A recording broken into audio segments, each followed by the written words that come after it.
जय हिंद भाइयों। Air force physics bye Vikrant Gupta channel पर आपका स्वागत है। हमने आपको पिछली वीडियो में वैद्युत बल रेखाओं तक पढ़ाया था। आज आपको डे 3 में चैप्टर लास्ट इलेक्ट्रोस्टैटिक्स में वैद्युत क्षेत्र एवं वैद्युत आवेश, तो हम पढ़ाने जा रहे हैं आपको वैद्युत द्विध्रुव आगे से। ठीक है, वैद्युत द्विध्रुव मतलब क्या होता है? Electric dipole. इलेक्ट्रिक डाइपोल मतलब क्या होता है कि समान परिमाण तथा विपरीत प्रकृति के दो आवेशों को परस्पर कुछ दूरी पर रखने पर उनसे बना निकाय वैद्युत द्विध्रुव कहलाता है।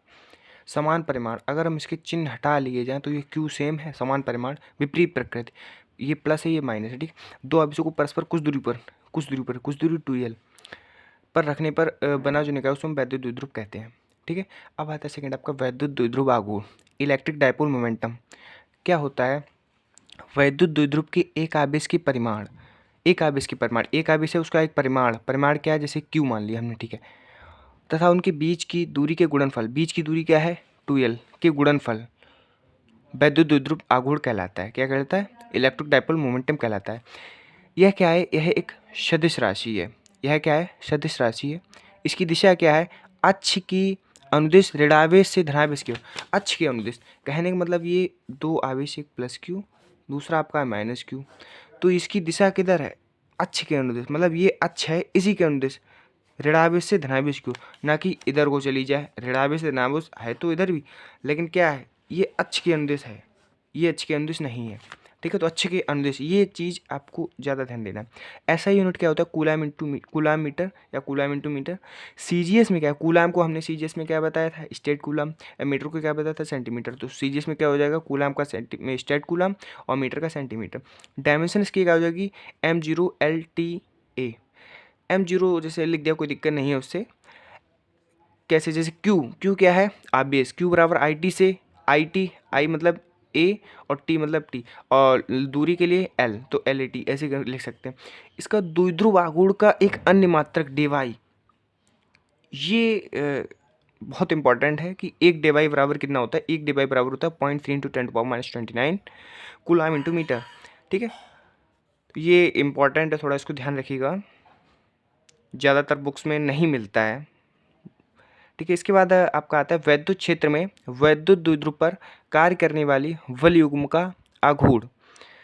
तो वैद्युत क्षेत्र में वैद्युत द्विध्रुव पर कार्य करने वाला बल युग्म का आघूर्ण क्या होता है? टाउ बराबर P vector cross E vector. Cross हटाएंगे तो साइन थीटा लगाएंगे, अगर क्रॉस हटाएंगे तो साइन थीटा लगाएंगे, अगर हम डॉट हटाएंगे, जैसे अगर यहाँ पर होता है जैसे टाउ वेक्टर बराबर P vector cross E vector है तो PE साइन थीटा।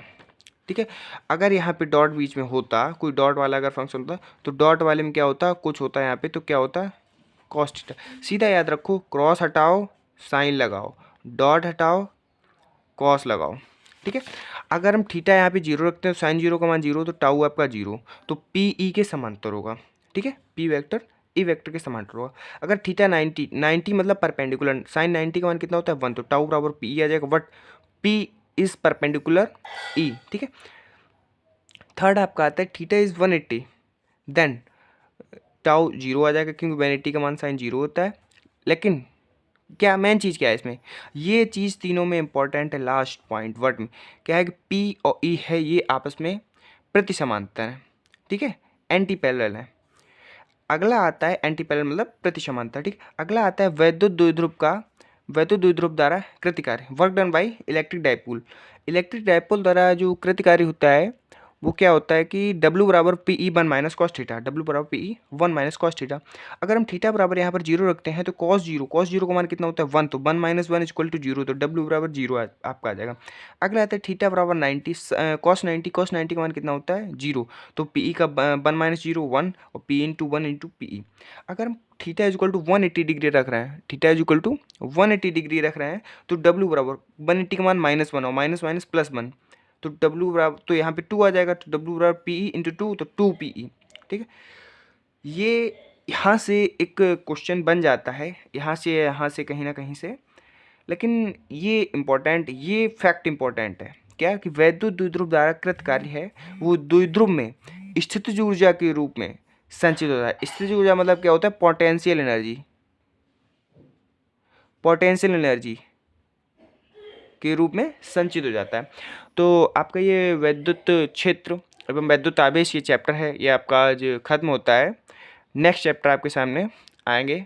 ठीक है भाई, वीडियो को ज़्यादा से ज़्यादा लाइक सब्सक्राइब कीजिएगा एंड शेयर भी कीजिएगा ज़्यादा से ज़्यादा। धन्यवाद। जय हिंद।